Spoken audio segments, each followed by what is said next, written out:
Dios le bendiga abundantemente, agradecido de Dios que una vez más nos da la oportunidad de estar en este nuestro espacio de enseñanza de la palabra, donde cada semana estamos trayendo una porción bíblica con su debida explicación, con el único objetivo de que la Iglesia de Jesucristo sea edificada.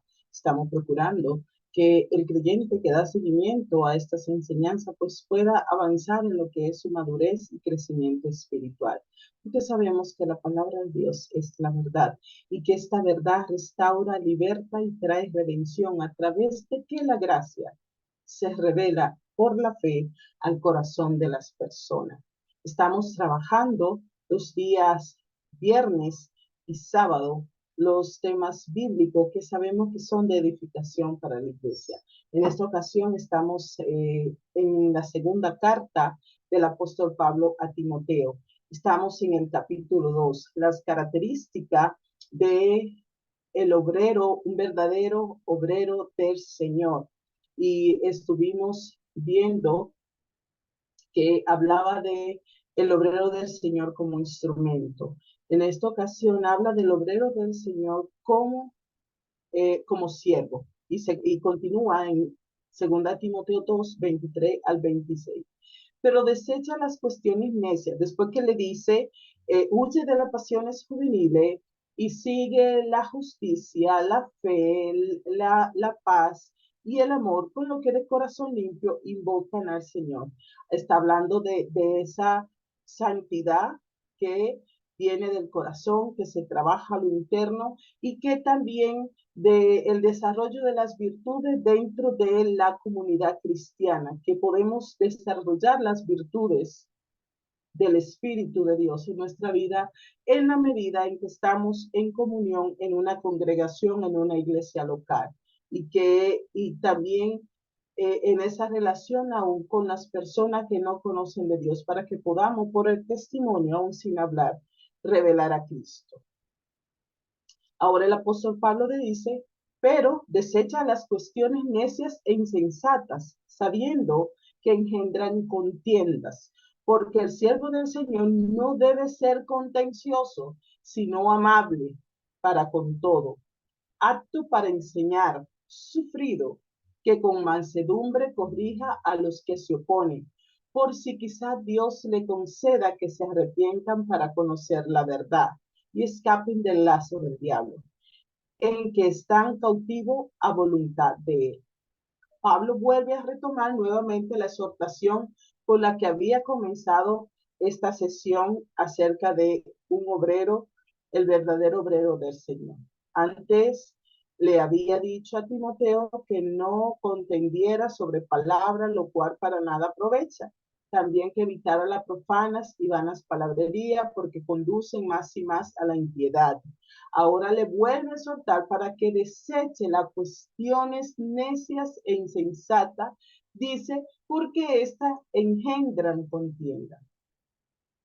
No cabe la menor duda que el tema le parecía importante al apóstol, de ahí su repetición, su reiteración sobre este asunto, pero también vuelve a tratarlo porque quiere abundar aún más en la actitud que el siervo del Señor debe tener frente a los que están en el error.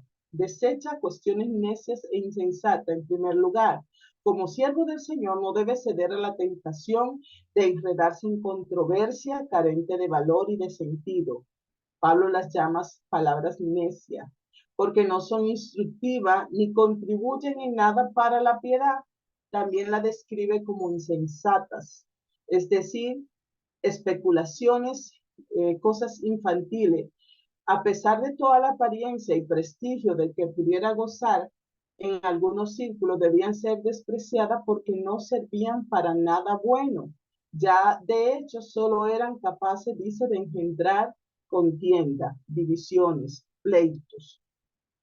La razón para esta actitud es que el siervo del Señor no debe ser contencioso, y contestar a personas razonamiento de este tipo implica necesariamente comenzar una batalla que no servirá para nada y no va a terminar en nada bueno. No olvidemos que hay personas que aman los debates, las contiendas, pero el siervo del Señor debe evitarlo. El verdadero siervo del Señor evita este tipo de cuestiones y no se enfrasca en discusiones sin ningún sentido. Por lo tanto, el siervo del Señor debe desarrollar una mente capaz de discernir entre aquellas cuestiones que solo generan contiendas infructuosas y las que realmente sirven para edificación. Un verdadero siervo de Jesucristo identifica cuando una situación se sale de control y va a traer solo pleitos y contienda, o cuando esto va realmente a edificar a quienes están a su alrededor. Es importante también que aclaremos que Pablo no está diciendo que el siervo de Dios no debe estar siempre preparado para presentar defensa con mansedumbre y reverencia ante todo lo que demande razón de la esperanza que hay en nosotros. O sea, no es que está diciendo que no hablemos de manera adecuada, dice con mansedumbre, con reverencia de nuestra esperanza gloriosa. No se trata de evitar toda controversia o debate sobre la fe, algo que Pablo hizo muchas veces a lo largo de su ministerio. Muchas personas tienen dudas sinceras que un buen siervo de Dios debe escuchar y responder de acuerdo a la palabra. Pero otra cosa muy diferente son aquellos debates improductivos de personas que no desean conocer a Dios, sino que aman discutir, porque esto le da la oportunidad para escucharse a sí mismo. Un buen siervo de Dios debe saber diferenciar entre ambos y apartarse a tiempo. Si es una persona que realmente viene con cuestiones porque quiere aprender, porque quiere ensanchar su conocimiento de la palabra para que así vaya creciendo en la fe, un buen siervo de Jesucristo tiene la mansedumbre, la paciencia, la reverencia para enseñar con buena actitud la palabra. Pero si es alguien solamente para traer controversia y contender, un buen siervo de Jesucristo sabe cómo parar esta situación. Enseñar y corregir con amabilidad, de forma que el siervo del Señor debe contender ardientemente por la fe. No ha de ser buscando luchas y debates innecesarias, sino que ha de ser amable para con todos, enseñando y corrigiendo con mansedumbre aún a lo que se le opone. El siervo del Señor debe ser humilde y amables para con todo, siguiendo el ejemplo del Señor Jesucristo. En Primera de Pedro 2, y ustedes fueron llamados para esto, porque también Cristo sufrió por nosotros, con lo que nos dio un ejemplo para que sigamos sus pasos. Cristo no cometió ningún pecado, ni hubo engaño en su boca. Cuando lo maldecían, no respondía con maldición. Cuando sufría, no amenazaba, sino que remetía su causa al que juzga con justicia.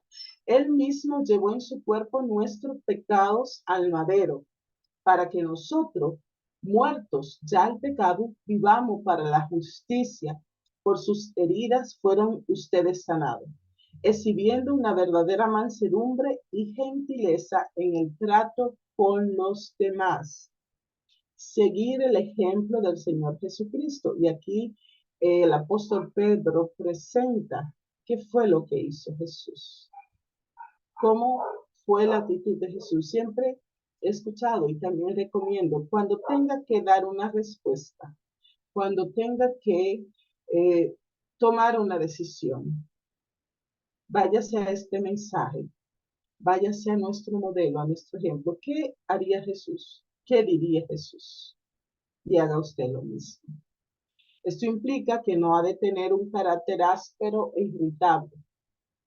Tampoco se ha de ser sarcástico o burlesco, sino que debe ser una persona accesible con la que sea posible conversar, que no sea quisquilloso.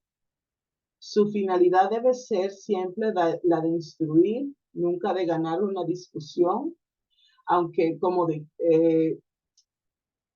se ha dicho, lo cortés no quita lo valiente. Habrá ocasiones en las que el siervo del Señor también tendrá que amonestar con cierta firmeza.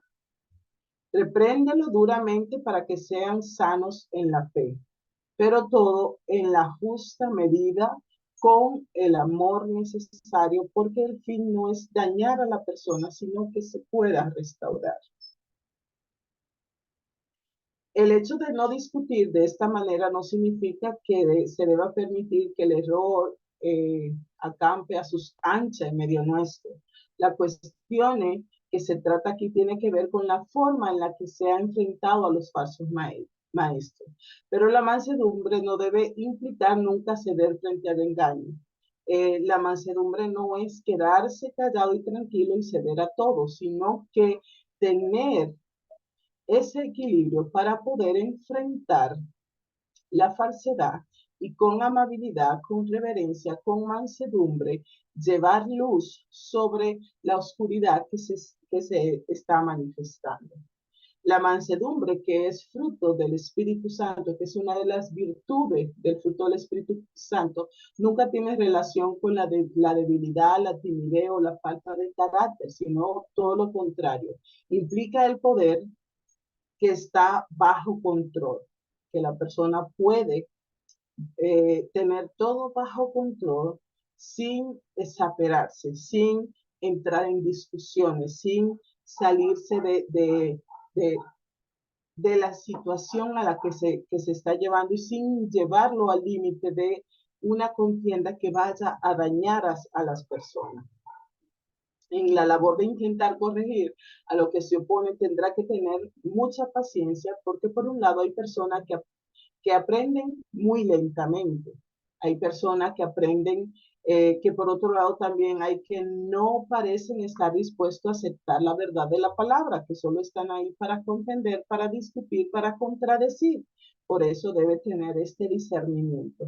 Y todo esto se debe mostrar como apto para enseñar, una persona apta para enseñar, no solo por su carácter, sino también por su capacidad para comunicar la verdad. El maestro, el obrero de Jesucristo que enseña, debe ser apto para enseñar. Quiere decir esto, que tiene la capacidad, la habilidad, la facilidad de comunicar la verdad de manera clara, precisa y concisa, de manera que la persona recibe el mensaje de la verdad adecuadamente. Esto implica que debe conocer bien la palabra y tener la habilidad para transmitirla, porque todos los creyentes estamos llamados a estudiar y a conocer la palabra, pero no todos están llamados, tienen la capacidad para transmitir y comunicar la verdad de la palabra. Además, sabrá que es conveniente enseñar en cada circunstancia y tendrá la capacidad de justificar sus instrucciones con pasajes adecuados de las escrituras. Entonces, una persona que está enseñando no puede pararse a improvisar, ni a inventar, ni a titubear, sino una persona que tenga un amplio manejo de la palabra y que todos sus argumentos se justifiquen, todas sus instrucciones se justifiquen con los pasajes adecuados de la Biblia. Apto para enseñar, que tiene las aptitudes, que tiene la capacidad, que tiene la habilidad y que sabe cómo transmitir el mensaje. Aunque el siervo del Señor sea amable en su forma de dirigirse a las personas y esté capacitado para enseñar la palabra, aún así va a encontrar muchas ocasiones en las que será menospreciado y hasta ridiculizado. En otras se encontrará con hombres o personas inoportunos, irritantes, que tienen la extraña habilidad de agotar la paciencia de las personas. Es entonces cuando se hace necesario también que sea sufrido, dice el apóstol Pablo. Esto implica tener paciencia en medio del menosprecio, en medio de la oposición, las injurias o las críticas injustas, sin perder nunca el temperamento o mostrar resentimiento. Lo ideal sería predicar en medio de una congregación o de un grupo que sea receptivo de la palabra. Pero el maestro, el predicador experimentado, sabe que esto no siempre es así. Y no es fácil, que haya ocasiones en las que llegue a percibir mucha oposición y hasta hostilidad cuando intente corregir o disciplinar asuntos que se apartan de la verdad. Es en este momento cuando el siervo del Señor debe ser sufrido. Para poder hacer correctamente es fundamental no convertir la oposición en algo personal. Tiene que, si alguien supone, si alguien no es por un asunto personal. Por otro lado, perderemos de vista el verdadero objetivo y comenzaremos a luchar por vindicarnos a nosotros mismos. Entonces, no tomarlo de manera personal, sino de ver de manera adecuada cómo enfrentar estas situaciones como buen obrero del Señor. Al fin y al cabo, lo grave no es que nos rechacen a nosotros, sino que rechacen a Dios. Ahí es que estaría el problema, si están rechazando a Dios. Pero si no rechazan a nosotros, eso no es problema. Podemos manejarlo. Como cristianos maduros, experimentados en la palabra, podemos manejar esto. Recordemos que lo que el Señor le dijo al profeta Samuel cuando se sentía molesto porque el pueblo había pedido un rey, él le dijo, no te han desechado a ti, no te han rechazado a ti, sino a mí me han desechado, para que no reine sobre ellos. No somos llamados a defendernos a nosotros mismos, sino a la causa de Dios. Esto mismo es lo que nos enseñó el Señor Jesucristo. Cuando los judíos le acusaban de estar endemoniado, él reaccionó con mansedumbre, intentando mostrarles su error con mansedumbre. Cuando vinieron a prenderle para crucificarle, él no puso ninguna resistencia ni pidió 12 legiones de ángeles que viniesen en su ayuda, sino que como un cordero fue llevado al matadero. Pero cuando entró en el templo y vio la forma en que habían profanado la casa de su padre, hizo un azote de cuerda, echó fuera del templo a todos, y las ovejas y los bueyes, y esparció todas las monedas de los cambistas y volcó las mesas. Tristemente, con demasiada frecuencia, nosotros luchamos con ardor cuando se trata de defender lo nuestro y permanecemos impasibles cuando se trata de defender honor y la palabra de Dios. Donde debemos ser aguerridos es para defender la palabra, para defender la verdad del Evangelio. Esperar que Dios les conceda que se arrepientan para conocer la verdad. Comunica la exhortación del apóstol Pablo. Como acabamos de ver, la manera en la que se enseña la verdad tiene una gran importancia, pero aún haciéndolo todo correctamente, el resultado no siempre será lo que la persona cambiará de comportamiento. El siervo del Señor, ¿qué debe hacer? Procurar ganar a esas personas, pero verá con tristeza que no siempre lo consigue. Pero el apóstol dice, esperar que el Señor le conceda que se arrepienta y que conozcan la verdad. Estamos llamados como siervos del Señor a esparcir la palabra. Si esta germina y da su fruto, es trabajo del Señor. Nosotros no estamos llamados a hacer, no podemos hacerlo, no tenemos la capacidad de que esta palabra termine. Es Dios a través de su Espíritu. Y dice que debemos esperar que el Señor conceda que llegue esa fe para que vaya ese arrepentimiento y que puedan conocer la verdad. En este contexto, llegamos, es que se llega a esta parte del versículo, por si quizá Dios le conceda que se arrepientan y escapen del lazo del diablo en el cual son cautivos.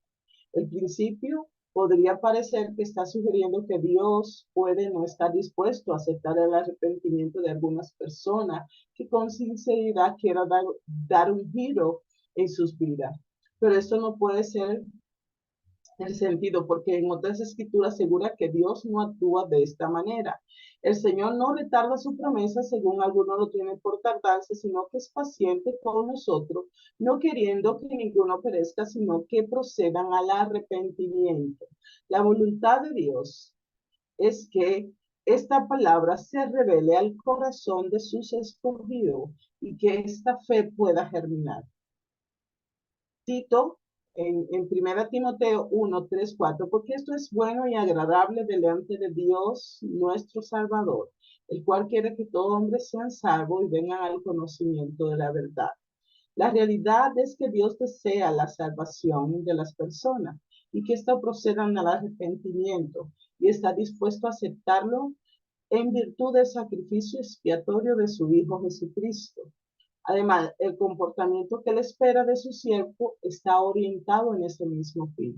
Por lo tanto, no hemos de dudar de Dios como si él no estuviese dispuesto a aceptar a algunas personas y que a pesar de estar arrepentidas se niega a recibirla.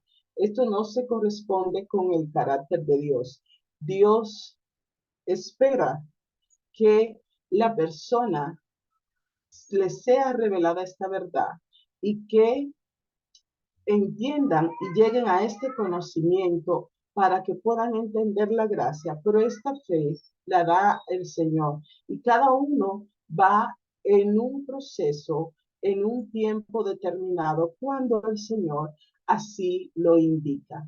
Dios le bendiga abundantemente. Dejamos hasta aquí esta palabra y aquí cierra el capítulo número 2 de Segunda de Timoteo, donde el apóstol Pablo ha enfocado la atención en un verdadero obrero del Señor, sus características y cómo enfocarnos en hablar la verdad y no malgastar el tiempo en discusiones y en controversia que no edifican.